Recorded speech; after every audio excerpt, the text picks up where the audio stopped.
광화문 사거리에 가면 저희 교단 빌딩이 있습니다. 아주 큰 빌딩입니다. 20층이나 되는 빌딩인데 어떻게 대한민국 한복판에 그런 큰 빌딩을 우리가 갖게 되었을까요? 선교 초기에 선교사님들이 다 준비해 놓으신 것이지요. 제가 지난 목요일에 이 본부에 갈 일이 있었습니다. 지하 4층에 차를 대고 이제 20층 회의실로 올라가게 되었습니다. 엘리베이터를 타게 되었는데 그 큰 엘리베이터에 공교롭게도 저 혼자 타게 되었어요. 20명이 넘는 엘리베이터인데 저 혼자 타고 올라가게 되었습니다. 그때 문득 그런 마음이 드는 겁니다. 이것이 하나님의 은혜구나. 이것이 하나님의 은혜가 맞지. 그런 마음이 드는 거예요. 여러분, 강원도 촌놈이 서울 한복판에 있는 엄청난 빌딩에 엘리베이터를 탑니다. 엘리베이터도 얼마나 잘 관리되어 있는지 번쩍번쩍 하더라고요. 그뿐만 아니라 버튼 하나 눌렀는데 어느새 엘리베이터가 도착해서 문이 열리고요, 버튼 하나 눌렀는데 지하 4층에서 20층까지 순식간에 올라가는 거예요. 여러분, 제가 아무것도 한 것이 없어요. 제가 그 빌딩에 관리비를 낸 것도 아니고 청소를 한 것도 아닙니다. 그래서 버튼 하나 누르니까 엘리베이터가 도착하고 열리고, 버튼 하나 누르니까 순식간에 20층까지 쏙 하고 올라가더라고요.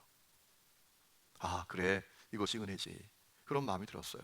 여러분, 하나님께서 우리에게 베풀어 주신 은혜가 그와 같은 것 아니겠습니까? 사람이 전적으로 타락해서 하나님과 분리되었습니다. 그리고 죄와 저주와 고통 가운데 살다가 죽고 심판받고 멸망당하게 되었습니다. 여러분, 그런 사람을 위해서 하나님의 독생자 예수님이 사람으로 이 땅에 오셨습니다. 그리고 이 십자가 매달려 피 흘려 죽는 대속제물이 되셨습니다. 왜 그렇게 하신 겁니까? 내 죄값 치르기 위해서입니다. 죄는 내가 졌는데 죄값을 예수님이 다 치르시기 위함이셨죠. 여러분, 누구든지 그 예수님을 믿으면 구원을 받는 길이 열렸습니다. 요한복음 3장 16절에 하나님이 세상을 이처럼 사랑하사 독생자를 주셨으니 이는 저를 믿는 자마다 멸망치 않고 영생을 얻게 하려 하심이니라 라고 했습니다. 그러니 이것이 얼마나 놀라운 은혜입니까? 여러분, 내가 한 것은 하나도 없잖아요. 내가 한 것이 뭐가 있습니까? 나의 수고가 있었습니까? 공로가 있었습니까? 어떤 자격이 있었던 것입니까? 내가 한 것은 하나님께서 이루어 주신 일을 믿었을 뿐입니다. 그래서 우리가 구원을 받았어요. 그래서 오늘 우리가 읽은 에베소 2장 8절에 보면 하나님의 그 구원을 전적인 은혜라고 말합니다. 주님이 우리에게 주신 선물이라고 말합니다. 너희는 그 은혜에 의하여 믿음으로 말미암아 구원을 받았으니 이것은 너희에게서 난 것이 아니고 하나님의 선물이라 라고 했어요. 자, 중요한 것이 있습니다. 내게 이 은혜를 깨닫는 마음이 있느냐라는 거예요. 나에게 이 놀라운 하나님의 은혜를 은혜로 여기는 눈이 열려 있느냐라는 겁니다. 그것이 중요합니다. 안타깝게도 어떤 사람들에겐 그 눈이 열려 있지 않습니다. 어떤 사람에게는 하나님의 그 놀라운 은혜가 별 감동이 없습니다. 그저 시큰둥할 뿐입니다. 별 감격도 없습니다. 여러분, 왜 그럴까요? 중요한 이유가 있습니다. 관점의 문제가 있기 때문입니다. 여러분, 사람이 살아가면서 바른 관점을 가지는 것이 참 중요합니다. 똑같이 어려운 시간을 보내도 어떤 관점을 가졌는가에 따라서 반응과 태도가 달라집니다. 똑같이 어려운 시간을 보냅니다. 그때 내가 사람 잘못 만나서 이렇게 고통을 받아. 내가 세상을 잘못 만나서 이렇게 고통을 받아. 내가 시대를 잘못 만나서 이런 고통을 받아. 이런 관점을 가진 사람은 그 고통이 너무 힘듭니다. 너무 괴롭습니다. 그런데 똑같은 고난의 시간을 보내도요, 나를 향한 하나님의 계획이 있고 뜻이 있고 내가 모르는 섭리가 있어. 여러분, 그런 관점을 가지면 그 고난을 넉넉하게 이겨내게 됩니다. 우리가 관점을 바로 갖는 것이 대단히 중요합니다. 여러분, 관점을 어떻게 갖는가에 따라서 하나님께서 베풀어 주신 그 은혜가 나에게 놀라운 감동과 감격이 될 수도 있고요, 그저 시큰둥하고 아무런 감동이 없는 그런 것이 될 수 있다는 거예요. 더 구체적으로 말씀을 드리면, 이 세상 전부를 여기고 눈에 보이는 성공, 부귀, 영화, 권세, 성취, 인생의 즐거움을 전부를 여기는 사람에겐 이 십자가의 은혜가 별 감동이 없어요. 그저 시큰둥할 뿐입니다. 그러나 반대로 인간의 실존을 정확하게 이해하고 이 세상과 이 세상의 역사가 어떻게 어디로 흘러가는지를 바라보는 눈이 열린 사람은 십자가의 은혜가 너무나 감동적이고 감격스러운 것이다 라는 것이지요. 여러분, 그래서 오늘 말씀을 보면 바울은 에베소 교회 성도들에게 편지하면서 우리가 전적으로 타락한 사람들이 어떤 실존을 갖고 있었는지에 대해서 분명히 이야기하고 있습니다. 우리가 도대체 어떤 실존을 가지고 있었는지, 그래야 내게 주신 은혜가 얼마나 감동적이고 감격스러운지를 보는 눈이 열리기 때문이죠. 자, 오늘 말씀을 보면 바울이 전적으로 타락한 사람들이 어떤 실존을 가졌는가에 대해서 세 가지로 크게 이야기합니다. 첫 번째는 무엇이죠? 허물과 죄로 죽은 실존이다 라는 것입니다. 여러분 1절에 이런 말씀이 있죠. 그는 허물과 죄로 죽었던 너희를 살리셨도다 라고 했습니다. 사람이 허물과 죄로 죽은 자다라는 거예요. 이런 생각할 수 있죠. 뭐가 죽었어? 사람들이 다 살아 돌아다니잖아. 살아서 움직이잖아. 뭐가 죽었다는 거야? 여러분, 이 죽음은 어떤 죽음을 말하는 것이지요? 하나님과 분리되고 단절된 죽음을 말하는 거예요. 영이 죽은 것을 말하는 거예요. 하나님께서 사람을 창조하실 때 하나님의 형상대로 창조하셨습니다. 하나님께서 사람에게 후 하고 생기를 불어넣으셨어요. 생명이 되었습니다. 사람은 영적인 존재로 창조되었습니다. 그런데 전적으로 타락함으로 말미암아 하나님과 분리되고 단절되고 영이 죽었습니다. 그래서 벌어지는 문제가 있습니다. 하나님이 시퍼렇게 살아계시지만 그 하나님을 못 느낍니다. 그 하나님을 모릅니다. 그 하나님을 경험하지 못합니다. 마치 독감에 걸리면 입맛을 다 잃어버려서 음식을 먹어도 아무런 맛을 느끼지 못하는 것처럼 하나님이 분명히 살아계심에도 불구하고 그 하나님을 못 느낍니다. 경험하지 못합니다. 여러분, 그런 일이 벌어져요. 그리고 죄와 저주 속에서 삽니다. 고통과 허무 속에서 삽니다. 참된 행복과 만족을 누리지 못하고 살아갑니다. 문제는 사람들이 그러한 자기의 실존을 잘 모른다는 거예요. 내 인생이 왜 이렇게 고통스럽냐? 내가 사람 잘못 만나서 그래. 내가 시대를 잘못 만나서 그래. 내가 운이 없어서 그래. 이렇게 생각한단 말이에요. 그래서 그 인생이 더 꼬입니다. 더 고통스러워집니다. 두 번째, 전적으로 타락한 사람의 실존이 있습니다. 악한 영을 따르는 실존입니다. 여러분 2절에 이런 말씀이 있죠. 그때 너희는 그 가운데에서 행하여 죄와 허물 가운데서 행했다라는 것이지요. 이 세상 풍조를 따르고 공중의 권세 잡은 자를 따랐으니 곧 지금 불순종의 아들들 가운데에서 역사하는 영이라 라고 했습니다. 여러분, 전적으로 타락한 사람은 평생 악한 영의 종으로 산다라는 겁니다. 이런 얘기죠. 사람이 뜻을 세운 것 같아요. 의지를 가진 것 같아요. 계획을 갖고 사는 것 같아요. 그런데 그것이 사실 아니라 악한 영을 따르고 악한 영의 종으로 산다라는 얘기입니다. 여러분, 많은 사람들이 그걸 잘 몰라요. 그런데 사람들이 그렇게 살고 있다는 분명한 증거가 있어요. 많은 사람들이 이러거든요. 죄의 길을 가면서 말도 안 되는 죄 가운데 살면서 그렇게 생각해요. 이제 끝내야지. 이 죄 내가 버려야지. 돌이켜야지. 이러면 안 되잖아. 이러면 내가 부끄러운 아버지가 되는 거야. 이러면 내가 부끄러운 어머니가 되는 거야. 이러면 내가 정말 창피당하는 거야. 내가 이러면 안 돼. 끊어야 돼. 돌아서야 돼. 라는 의지를 갖고 뜻을 갖고 계획을 세우지만 안 돼요. 계속 그 죄의 길로 갑니다. 그 죄를 끊어내지 못합니다. 왜 그렇죠? 마귀의 종으로 살고 있기 때문입니다. 그래서 그 인생이 더더욱 불행해지는 거예요. 여러분, 사단을 따르는 사람에게 나타나는 또 하나의 현상이 있습니다. 이 세상 풍조를 따라 사는 겁니다. 2절에 보면 이 세상 풍조를 따른다 라고 했잖아요. 여러분, 세상 풍조를 따르는 것이 어떤 것입니까? 세상 유행을 따르는 것입니까? 그 정도의 의미가 아닙니다. 여러분, 예수님께서 요한복음 14장 30절 말씀을 보니까 사단을 세상의 왕이다, 세상의 임금이다 라고 했습니다. 세상의 왕인 이 사단이 사람들이 그 흐름을 따라 살아가도록 세상에 넣어놓은 흐름이 있습니다. 세상의 원리들이 있습니다. 사람들이 그것을 따라 산다는 거예요. 예를 들면 이런 것이죠. 야, 눈에 보이는 거, 손에 잡히는 것만 믿는 거야. 눈에 안 보이고 손에 안 잡히는 거, 그건 믿지 마라. 그거 허풍이야 다. 야, 세상에서 제일 중요한 게 뭐야? 뭔지 알아? 수단 방법 가리지 않고 성공하고 부자 되고 잘 되는 거야. 그거면 충분해. 그게 장땡이야. 눈에 보이는 대로, 마음에 끌리는 대로, 몸이 이끄는 대로 살아가는 거야. 그게 최고야. 여러분, 세상에 그런 흐름이 가득하잖아요. 그게 세상의 원리잖아요. 다른 사람 어찌하든지 나만 잘 되면 되잖아요. 다른 자식들이 어떻게 되든지 내 자식만 잘 되면 되잖아요. 그게 세상의 흐름과 원리 아닙니까? 여러분, 오늘 전적으로 타락한 많은 사람들이 그 세상의 원리를 따라가는 거예요. 그 세상 흐름을 따라 사는 거예요.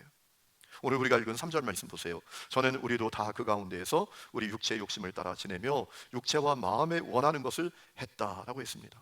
그래서 사람들은 사랑이 아니라 미움으로, 용서가 아니라 원수 맺음으로, 나눔이 아니라 욕심으로, 평화가 아니라 다툼으로, 거룩이 아니라 음란함과 충동적인 욕망을 따라서 살아가는 거예요. 그래서 사람의 인생이 더 고통스러워지는 거예요. 세상이 고통이 가득하게 되는 거란 말이에요. 다 그러고 사니까. 여러분, 세 번째, 전적으로 타락한 사람의 실존이 있어요. 하나님의 복이 아니라 진노 아래 사는 거예요. 여러분 3절 말씀 보세요. 이렇게 되어 있죠. 저는 우리도 다 그 가운데서 우리 육체의 욕심을 따라 지내며 육체와 마음에 원하는 것을 하여 다른 이들과 같이 본질상 진노의 자녀였다라고 했습니다. 여러분, 하나님은 사랑의 하나님인 동시에 정의의 하나님이십니다. 만일 하나님이 정의의 하나님이 아니시라면 이 세상에 벌어지는 그 말도 안 되는 추악한 죄에 대해서 우리는 꿀먹은 벙어리가 될 수밖에 없을 거예요. 하나님 사랑의 하나님인 동시에 정의의 하나님이시기 때문에 우리는 세상을 향하여 하나님의 정의를 선포할 수 있는 거예요. 회개하라고 전할 수도 있는 거예요. 하나님은 사랑의 하나님인 동시에 정의의 하나님이십니다. 하나님은 반드시 죄에 대해서, 악에 대해서 심판하십니다. 하나님과 분리되어 하나님을 불신하고 죄 가운데 사는 사람들에게 하나님은 진노를 내리십니다. 여러분, 로마서 말씀 1장 말씀을 보면 이미 전적으로 타락한 사람들이 어떤 진노의 상황 가운데 살고 있는지에 대해서 우리에게 이야기해 주었잖아요. 여러분, 로마서 1장 말씀을 그렇게 되어 있죠. 그들이 하나님을 예배하지도 않고 감사하지도 않고 우상을 숭배하고 온갖 정욕에 빠져 살고 또 서로의 몸을 욕되게 하고 동성애에 빠지고 불의, 추악, 악의로 가득하고 시기, 살인, 분쟁, 사기, 악독, 비방, 불손, 교만, 악을 도모함, 부모를 거역함, 어리석음, 배신, 무자비, 무정한 가운데 사는 것이다 라고 했습니다. 여러분, 그런데 이 전적으로 타락한 사람들에게 내리는 진노는 따로 있습니다. 영원히 심판받고 멸망당하는 거예요. 데살로니가서 후서 1장 8절에 이렇게 말씀하십니다. 하나님을 모르는 자들과 우리 주 예수의 복음에 복종하지 않는 자들에게 형벌을 내리시리니 이런 자들은 주의 얼굴과 그의 힘의 영광을 떠나 영원한 멸망의 형벌을 받을 것이라고 했습니다. 여러분, 사람의 인생은 영원하지 않아요. 이 세상의 역사도 영원하지 않아요. 우리도 다 개인적인 종말을 맞이할 것이고요, 이 세상도 종말을 맞게 됩니다. 이 눈이 열려야 합니다. 어제 신방하는데 제가 깜짝 놀랐어요. 요만한 아기가 청년이 됐대요. 와, 시간이 빨리 가는구나. 여러분, 그게 뭘 의미하는 겁니까? 우리 인생에 개인적인 종말이 다가오고 있다라는 거예요. 우리 인생의 끝이 다가오고 있다라는 것입니다. 그때 전적으로 타락한 상태에 머물러 있는 사람들은 반드시 하나님의 진노를 받게 됩니다. 여러분, 그러니 이것이 전적으로 타락한 사람의 실존입니다. 그리고 이 세상과 역사의 실존입니다. 그렇기 때문에 이 사실을 바로 깨닫게 되고 바로 직시하게 되면 어떤 일이 벌어지나요? 야, 하나님께서 나에게 베풀어 주신 은혜가 정말 놀랍구나. 그 모든 것으로부터 나를 구원해 주셨으니, 야, 하나님의 은혜는 정말 놀랍고 놀랍구나. 이 결론에 이르게 됩니다. 하나님의 은혜에 감격하고 감동하게 된다라는 것이죠. 여러분, 하나님은 전적으로 타락한 사람을 끝까지 사랑하셨습니다. 그리고 당신의 독생자를 통해서 구원해 주셨습니다. 오늘 4절과 5절에 그 얘기하고 있죠. 궁일이 풍성하신 하나님이 우리를 사랑하신 그 큰 사랑을 인하여 허물로 죽은 우리를 그리스도와 함께 살리셨고 너희는 은혜로 구원을 받은 것이라 라고 했습니다. 여러분, 이것뿐만이 아닙니다. 전적으로 타락한 사람을 구원해 주셔서 그에게 어떤 놀라운 은혜를 주시는가 하면 그가 주님과 함께 하늘에 앉게 하시는 복을 주십니다. 여러분, 6절 이런 말씀이 있죠. 또 함께 일으키사 그리스도 예수 안에서 함께 하늘에 앉히시니 라고 했어요. 여러분, 하늘에 앉게 된다는 것이 어떤 의미죠? 하늘에 앉게 된다는 것이 어떤 의미입니까? 아니, 우리는 지금 땅에 있잖아요. 여러분, 땅에 다 의자에 앉아 계시잖아요. 하늘에 앉게 된다. 예수 믿고 구원받은 사람은 하늘에 앉게 된다. 이 얘기가 무슨 얘기죠? 우리의 신분이 달라진다는 거예요. 땅의 시민권을 가진 사람이 아니라 하늘 시민권을 가진 사람이 된다는 거예요. 오늘 세상 떠나도 천국에서 눈뜰 수 있는 사람이 된다는 것을 의미하죠. 또 우리의 위치가 달라진다는 겁니다. 우리가 땅에 있지만 저 하늘과 교제하고 교통할 수 있는 위치에 이르게 된다는 거예요. 여러분, 그 사건은 어떻게 일어납니까? 우리 안에 오신 삼위일체 하나님이신 성령님을 통해서 그 사건이 일어나죠.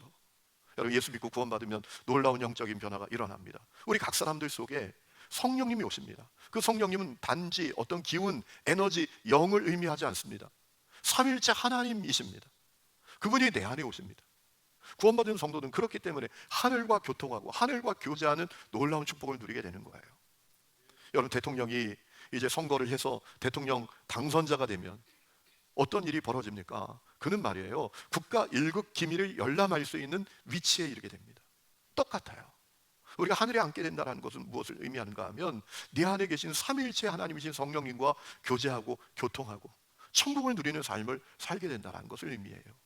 또 하나, 우리의 통치, 우리의 권세가 달라진다라는 것을 의미합니다. 하늘 보좌에 앉아서 통치하시는 주님처럼 주님과 함께 통치하는 인생이 된다는 거예요. 여러분, 계시록 22장 5절 말씀을 보면 성도는 누군가? 주님과 함께 왕노릇하는 사람들이라고 했어요. 주님과 함께 통치하는 사람들이라는 거예요. 여러분, 어떤 통치를 말하는 걸까요? 우리가 뜻을 세우고 의지를 가지고 힘을 다하면 역사가 만들어지는 것을 의미해요. 우리가 말을 하면 그 말이 실현되는 것을 의미합니다. 여러분, 믿음의 길을 걸으면서 여러분 말 잘하셔야 합니다. 여러분, 말 잘해야 합니다. 제가 한번 말씀드린 적이 있지요. 제가 전도사 생활을 할 때 고등부를 맡았는데요, 아이 하나가 교회 안 와요. 몇 주를 안 오는 거야. 이 권사님 자녀인데. 그래서 그 아이가 저 삼산동이라는, 인천에 가면 삼산동이 있습니다. 지금 가기 좋은데 예전에 버스를 한 2번 갈아타고 가야 돼요. 거기 갔었거든요. 주공 아파트에 그분이 살고 있었어요. 그 아들이 이제 그 집에 있었는데 제가 5층에 올라가서 배를 누르려고 하는데요, 안에서 소리가 들려오는 거야. 어떤 소리가 들려오는지 아세요? 나가서 죽어! 나가서 죽으란 말이야! 악다구니가 들려오는 거야. 가만히 들어보니까 그 어머니 권사님 소리예요. 얘가 좀 속을 썩였나 봐요. 힘들게 했나 봐요. 나가서 죽으라는 거예요. 여러분, 나가서 죽으라 그러면 죽는 일이 벌어져요. 제가 부산에 사역할 때 아이 하나가 말이에요, 아침에 엄마 아빠 싸우고 또 거기에 대해서 뭐 이 아이가 격하게 반응했다가 그 아버지가 너 나가서 죽어, 너 나가서 죽어 그랬단 말이에요. 근데 이 아이가 어떻게 했는지 아세요? 엄마 아빠가 출근하고 학교 가는 길에 다시 돌아와서 아파트 12층에서 뛰어내렸어요. 죽으라 하니까 죽겠다. 여러분, 우리가 입술 잘 사용해야 해요. 우리에게 입술에 통치권이 있어요. 우리가 축복하면 축복이 이루어지고요, 우리가 치유를 선포하면 치유가 일어나고요, 우리가 변화를 선포하면 변화가 일어나게 될 줄로 믿습니다. 말 잘해야 돼요. 하늘에 앉게 된다는 것은 하늘에 앉아서 통치하시는 주님과 함께 통치하는 그 놀라운 신분을 누리게 된다라는 것이에요. 여러분, 그러니 이러한 사실을 생각해 보면 하나님께서 베풀어 주신 은혜가 얼마나 놀라운 은혜입니까? 저는 여러분들에게 이 눈이 열릴 수 있기를 주의 이름으로 축원합니다. 그래야 진짜 신앙생활을 시작할 수 있어요. 십자가의 은혜가 내게 감격이 되고 감동이 될 수 있어요. 그렇지 않으면 교회만 다니는 사람이 된단 말이에요. 교회 다니고 신앙생활을 하는 것 같지만 그 십자가의 은혜가 내 말 하나 못 바꾸고 내 습관 하나 못 바꾸고 내 성격 하나 못 바꾸는 그런 무기력한 은혜가 될 뿐이라는 거예요. 왜 그래요? 십자가의 은혜가 깨달아지지 않아. 그게 내 안에 감격과 감동으로 다가오지 않아. 그러니 시큰둥한 거예요. 그 은혜에 대해서 별 감동이 없는 거예요. 그러니 그 은혜가 나에게 아무런 영향력도 끼치지 못한다는 것이죠. 여러분, 우리가 주님의 은혜가 얼마나 놀라운지를 깨닫는 마음이 열리고 깨닫는 눈이 열려야 합니다. 여러분에게 그와 같은 역사가 있기를 주의 이름으로 축원합니다. 여러분, 우리에게 은혜를 베풀어 주신 주님께서 우리에게 원하시는 것이 하나 있어요. 우리가 그 은혜에 걸맞은 삶을 사는 거예요.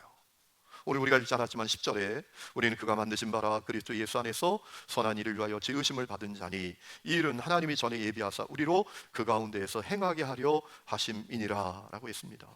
여러분, 이 말씀을 세번역 성경에 이렇게 번역했습니다. 잘 한번 들어보세요. 우리는 하나님의 작품입니다. 선한 일을 하게 하시려고 하나님께서 그리스도 예수 안에서 우리를 만드셨습니다. 하나님께서 이렇게 미리 준비하신 것은 우리가 선한 일을 하며 살아가게 하시려는 것입니다 라고 했어요. 여러분, 주님이 우리를 구원해 주실 때는 그냥 구원해 주세요. 거저 구원해 주십니다. 그런데 거저 구원받은 우리에게 주님이 원하시는 게 있어요. 뭐라고요? 선한 일을 하며 사는 거예요. 디도서 2장 14절에도 그가 우리를 대신하여 자기를 주심은 모든 불법에서 우리를 속량하시고 우리를 깨끗하게 하사 선한 일을 열심히 하는 자기 백성이 되게 하려 하심이라 라고 했습니다. 우리를 왜 놀라운 은혜로 구원해 주셨는가? 우리에게 기대하는 바가 주님이 있으시대요. 선한 일을 하는 거예요. 그럼 선한 일은 뭐죠? 우리가 분명히 기억해야 할 것이 있어요. 선한 일의 기준은 사람이 아니라 주님이십니다. 선한 일은 내가 정하는 게 아닙니다. 선한 일은 주님이 정하시는 거예요. 그렇기 때문에 선한 일은 어떤 것인가? 주님이 원하시고 주님이 기뻐하시는 일이 선한 일이에요. 그러면 주님이 원하시고 기뻐하시는 일은 무엇일까요? 여러분, 성경에 답이 있어요. 왜? 성경이 주님의 말씀이니까. 주님이 뭘 원하시고 뭘 기뻐하시는지 성경에 답이 있어요. 제가 그래서 오늘 말씀을 묵상하면서 주님이 원하시는 선한 일은 어떤 것일까? 제가 묵상할 때 몇 가지가 생각이 났어요. 첫 번째는 날마다 주님과 동행하는 거예요. 여러분, 요한복음 15장 4절에 예수님이 이렇게 말씀하셨어요. 내 안에 거하라, 나도 너희 안에 거하리라. 가지가 포도나무에 붙어있지 아니하면 스스로 열매를 맺을 수 없음 같이. 우리 그 다음에 같이 읽어봅시다. 시작. 아멘. 주님이 원하시는 게 뭐라고요? 내 안에 거하라. 우리가 주님 안에 거하는 거예요. 날마다 주님과 동행하는 삶을 사는 거죠. 여러분 주님과 동행하며 살고 계시나요? 여러분, 이렇게 생각해 보세요. 세상에 어떤 가지가 나무에 주일만 붙어 있나요? 그렇죠? 이거 절대로 안 되는 거잖아요. 살 수 없는 거죠. 그런데 어떤 사람들은 주일에만 붙어 있어요. 여러분, 주님이 원하시고 기뻐하시는 일은 우리가 날마다 주님과 동행하는 거예요. 그래서 여러분, 지성소 꼭 붙드셔야 합니다. 그것이 여러분으로 하여금 주님과 동행하도록 도와줄 거예요. 주님과 동행하는 것, 주님 원하시고 기뻐하시는 일입니다. 두 번째는 성령의 열매를 맺는 것입니다. 갈라디아서 5장 22절에 오직 성령의 열매는 사랑, 희락, 화평, 오래 참음, 자비, 양선, 충성과 온유와 절제니, 그 다음에 나오는 말씀이 중요해요. 이 같은 것을 금지할 법이 없느니라. 그가 예수 십자가 복음 믿고 구원받았다면 그 같은 성령의 열매를 금지할 법이 없어요. 왜 그렇죠? 그 속에 성령님이 와 계시니까. 성령님이 와 계시니까. 이렇게 되면 금지될 수도 있어요. 그가 문화의 그리스도인이면, 그가 가문의 그리스도이면, 아, 우리 집안은 기독교야, 그냥 내가 교회 가야 돼, 그게 가문의 평화를 위해서 좋아, 내가 교회 안 가면 또 난리나, 이런다면, 또 문화의 그리스도인, 난 어릴 때부터 교회 다녔잖아, 이상하게 교회 가면 마음은 편하더라고, 나는 기독교가 나에게 맞는 것 같아, 종교 하나 가지면 좋잖아, 이러다면 이 성령의 열매가 열리는 것이 막힐 수가 있죠. 그러나 그가 예수를 나의 주 나의 그리스도로 믿는다면, 십자가 복음을 만났다면 성령의 열매는 맺혀지게 되어 있어요. 왜? 그 성령님이 저 우두커니 하늘 위에 계신 것이 아니라, 세상을 떠도는 어떤 영 기운이 아니라 내 속에 와서 세상 끝날까지 나와 함께 하시기 때문이죠. 여러분, 성령 열매 가운데 가장 중요한 열매는 사랑의 열매입니다. 믿음, 소망, 사랑 항상 있을 것인데 그 중에 제일은 사랑이라고 하셨잖아요. 여러분, 성령의 열매 맺으며 살아야 합니다. 사랑하며 살아야 합니다. 여러분, 교회 안에서 싸우지 마세요. 제가 목회를 하면서 안타까운 게 있어요. 왜 이렇게 교회 안에서 싸우나요? 이렇게 싸우는 교회들이 많나요? 제가 예전에 저 강북에 가다 보니까요, 어느 교회에 철조망을 쳐놨어. 교회 입구에 바리케이트를 쳐놨어요. 교인들이 두 패로 나눠서 싸우는데요, 반대편 못 들어오게 하더라고요. 검문 검색을 하는 거야. 왜 그러나요? 여러분, 교회는 싸우는 곳이 아니에요. 세 번째는 거룩하게 사는 것입니다. 고린도서 11장 2절에 이렇게 말씀하셨어요. 내가 하나님의 열심으로 너희를 위하여 열심을 내노니 내가 너희를 정결한 처녀로 한 남편인 그리스도께 드리려고 중매함이로다 라고 했습니다. 여러분, 예수를 믿는다는 것은 어떤 것인가 하면 주님과 내가 결혼하는 거예요. 주님이 신랑이시고 내가 주님의 신부가 되는 거예요. 신부에게 가장 중요한 건 무엇이죠? 정결함이죠. 여러분, 우리가 거룩해야 돼요. 정결해야 돼요. 우리 입술에 정결함이 있어야 돼요. 우리 발걸음에 정결함이 있어야 돼요. 손과 발에 정결함이 있어야 돼요. 생각에 정결함이 있어야 돼요. 네 번째는 복음을 전하는 거예요. 여러분, 복음 전하는 주님의 마지막 명령이에요. 유언과 같은 거죠. 마가복음 16장 15절 말씀을 보면 부활하신 주님께서 승천하시기 전에 마지막으로 뭐라 말씀하십니까? 너희는 온 천하에 다니며 만민에게 복음을 전파하라.